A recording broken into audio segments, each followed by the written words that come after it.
Rule 1 हमारा बात करता है कि परिप्रश्नों द्वारा प्रकटीकरण यानी कि discovery by the interrogatories. Discovery कर रहे हैं हम इंटरोगेटरीज के द्वारा। इंटरोगेटरी मतलब होता है प्रश्न। किसी भी सिविल सूट में वादी हो या फिर प्रतिवादी हो, कोर्ट की सहमति से दूसरी पार्टी को लिखित प्रश्न, जिसको हम इंटरोगेटरीज कहते हैं, दे सकता है ताकि उस पार्टी से कुछ प्रश्नों के उत्तर लिए जा सके। इन लिखित प्रश्नों के अंत में यह स्पष्ट रूप से लिखा होना चाहिए कि कौन सा प्रश्न का जवाब किस व्यक्ति को देना है। ये आपको क्लियरली उसमें मेंशन करना होगा। प्रोवाइजो हमारा कहता है कि कोई भी पार्टी एक ही पार्टी को एक से अधिक बार इंटरोगेटरीज नहीं भेज सकती। अगर भेजना भी चाहती है तो उसको कोर्ट की अनुमति लेनी होगी। सेकंड, प्रोवाइजो कहता है कि ऐसे इंटरोगेटरी जो सूट में उठे प्रश्न यानी कि आपके सिविल सूट में उठे हुए जो प्रश्न हैं उनसे संबंधित नहीं है तो उसे रिलेवेंट नहीं माना जाएगा, भले ही वो क्वेश्चन ओरल एग्जामिनेशन में एक्सेप्टेबल होगा, भी उसको नहीं पूछ सकते हो।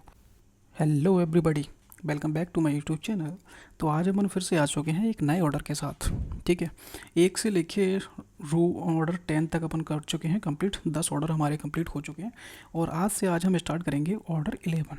ठीक है, ऑर्डर 11 आज हम कम्प्लीटली समझने वाले हैं कि ऑर्डर 11 क्या बात करता है। ठीक है, क्योंकि ऑर्डर थोड़ा बड़ा है तो आज हम सिर्फ एक ही रूल पे बात करेंगे, यानी कि रूल 1 में। तो रूल 1 में मैं समझाऊंगा कि पूरा ऑर्डर क्या कहने की कोशिश करता है, किस बारे में है। तो चलिए टाइम वेस्ट ना करते हुए स्टार्ट करते हैं। वीडियो पसंद आए तो वीडियो को लाइक किया करो, चैनल को सब्सक्राइब कर दिया करो। कोई और टॉपिक पढ़ना हो तो वो भी आप कमेंट में मेंशन कर सकते हो।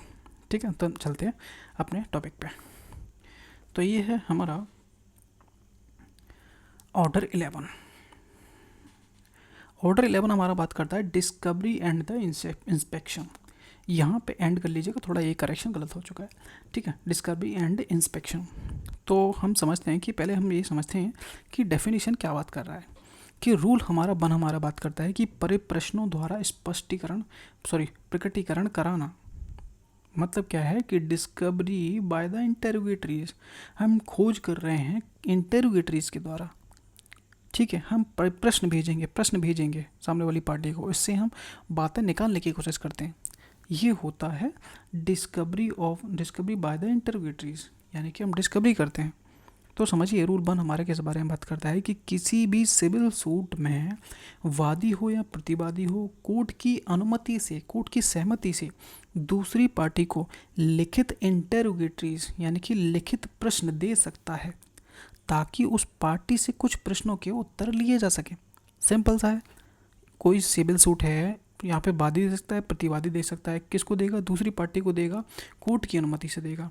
ठीक है, क्या देगा? लिखित प्रश्न देगा ताकि उस पार्टी से कुछ प्रश्नों का उत्तर लिया जा सके।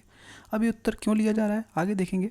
इन लिखित प्रश्नों से उत्तर, इस लिखित प्रश्नों के अंत में यह स्पष्ट रूप से लिखा हो जाना चाहिए कि कौन सा प्रश्न किस व्यक्ति को उसका उत्तर देना है। कई प्रश्न दे दिए हैं, अब किस प्रश्न का उत्तर किसको देना है ये भी आपको क्लियरली मेंशन करके चलना होगा। मतलब हर प्रश्न को कौन से प्रश्नों का जवाब देना है यह साफ लिखा होना चाहिए। फर्स्ट, प्रोवाइजो समझो पहले क्या कह रहा है। अब यहाँ पर इतना हम समझ चुके हैं।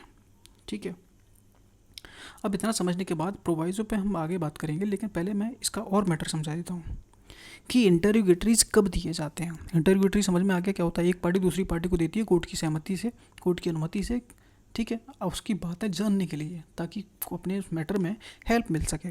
ठीक है, अब इंटरोगेटरीज दिए कब जाते हैं ये क्वेश्चन उठता है कि इंटरोगेटरीज हमेशा प्लीडिंग के बाद और ट्रायल से पहले लिए जाते हैं। 2 बातें याद रखनी है। प्लीडिंग के बाद, प्लीडिंग मतलब कि प्लेंट या फिर डिफेंडेंट जो रिटन स्टेटमेंट दोनों फाइल हो जाएं उसके बाद, या फिर ट्रायल शुरू होने से पहले। मतलब जब प्लेंट का जो दावा है या फिर रिटन स्टेटमेंट पर जो प्रतिवादी का दावा है दोनों दाखिल हो जाते हैं और अब केस तय हो चुका है यानी कि इशू फ्रेम हो चुके हैं, तब इंटरोगेटरीज का उपयोग किया जा सकता है। यानी कि इशू फ्रेम हो जाने के बाद आप इंटरोगेटरीज का इस्तेमाल करोगे। ऑब्जेक्ट समझो भाई, उद्देश्य क्या है इस चीज़ का, इंटरोगेटरी क्यों बनाया गया है। विवादित तथ्यों को स्पष्ट करना, क्लैरिफाई डिस्प्यूट्स फैक्ट्स को, और ट्रायल से पहले सच जानना होता है। और डिटेल में और समझते हैं कि इंटरोगेटरी ट्रायल शुरू होने से पहले ही क्यों दिए जाते हैं। ये क्वेश्चन आपके माइंड में आ सकता है, क्योंकि इंटरोगेटरीज का उद्देश्य होता है कि विरोधी पार्टी से पहले ही जानकारी लेना, यानी कौन या फिर उनका एडमिशन प्राप्त करना। क्योंकि ताकि मुकदमे में फालतू इरेलीवेंट एविडेंस पेश ना करने पड़े। मान लीजिए वो पहले ही एडमिट कर चुका है, किस में? इंटरोगेटरीज में। हाँ भाई, मैंने तेरे से 5 लाख रुपए लिए थे, जो भी 5,000 लिखे हैं ना, अब वो आप कर लेना, ठीक है। 5 लाख रुपए मैंने आप लिए, एडमिट कर चुका है, तो आगे चल के जब ट्रायल होगा उस टाइम पे जो 5 लाख पे बहस होनी थी वो बहस बच गई। तो यहाँ पे एडमिट जो हमने इंटरोगेटरीज में किया है वो एविडेंस आगे केस में ही यूज़ होता है, यानी कि केस में फालतू टाइम वेस्ट नहीं होगा। अगर ट्रायल के बाद इंटरोगेटरीज करेंगे तो उसका कोई अर्थ नहीं निकलता है, क्योंकि तब तक एविडेंस स्टेज शुरू हो चुकी होती है। अब तो एविडेंस होंगे सीधा सीधा, अब तो बहस होने वाली है, तो अब ये लिख के तुम भेजोगे तो इसमें टाइम वेस्ट करने का कोई मतलब नहीं निकलता। क्या इंटरोगेटरीज किसी भी समय दाखिल किए जा सकते हैं? रूल हमारा आंसर है नहीं भाई।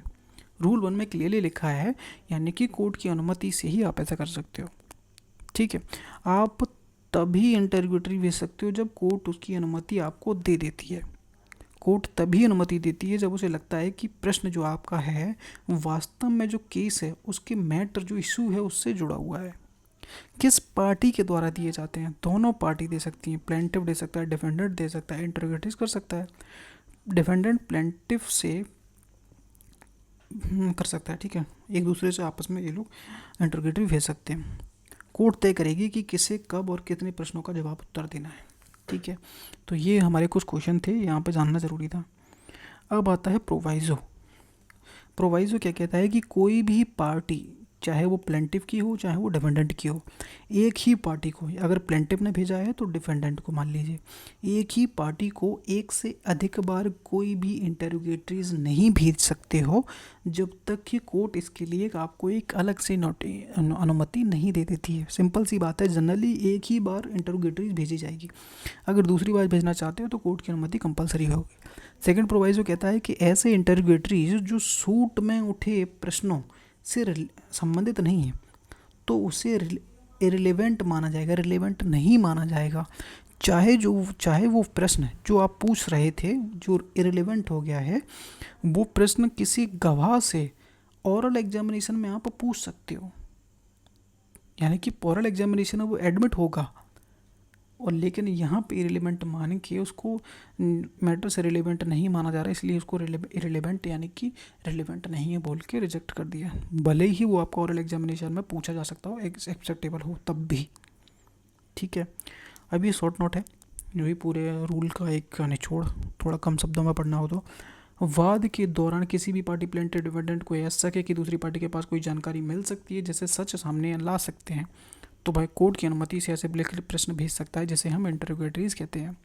कोर्ट इन प्रश्नों को तभी अनुमति देती है जब उसे लगता है कि सीधे सीधे उस मामले इशू से जुड़े हुए ऐसे ये प्रश्न हैं, तभी देगा।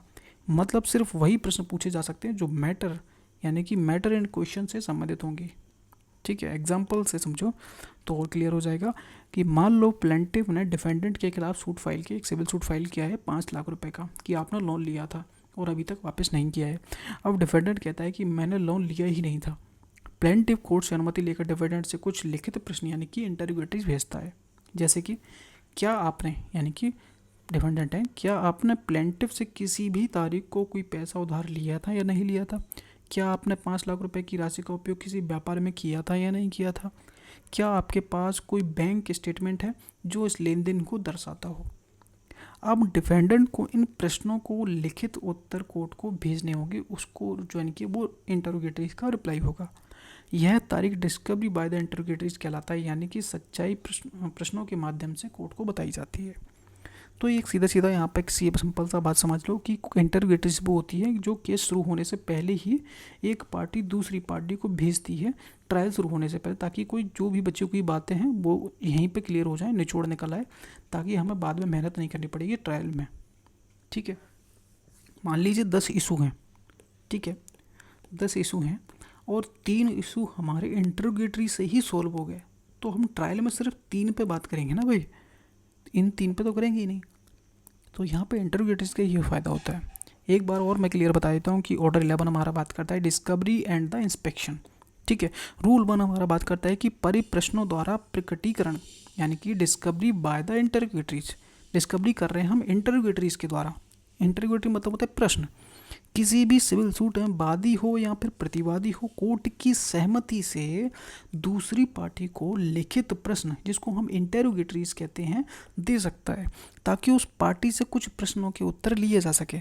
इन लिखित प्रश्नों के अंत में यह स्पष्ट रूप से लिखा होना चाहिए कि कौन सा प्रश्न का जवाब किस व्यक्ति को देना है, ये आपको क्लियरली उसमें मेंशन करना होगा। प्रोवाइजो हमारा कहता है कि कोई भी पार्टी एक ही पार्टी को एक से अधिक बार इंटरोगेटरीज नहीं भेज सकती। अगर भेजना भी चाहती है तो उसको कोर्ट की अनुमति लेनी होगी। सेकंड प्रोवाइजो कहता है कि ऐसे इंटरोगेटरी जो सूट में उठे प्रश्न, यानी कि आपके सिविल सूट में उठे हुए जो प्रश्न हैं उनसे संबंधित नहीं है तो उसे रिलेवेंट नहीं माना जाएगा, भले ही वो क्वेश्चन ओरल एग्जामिनेशन में एक्सेप्टेबल होगा, तब भी उसको नहीं पूछ सकते हो। तो ये था रूल ऑर्डर 11 का रूल 1।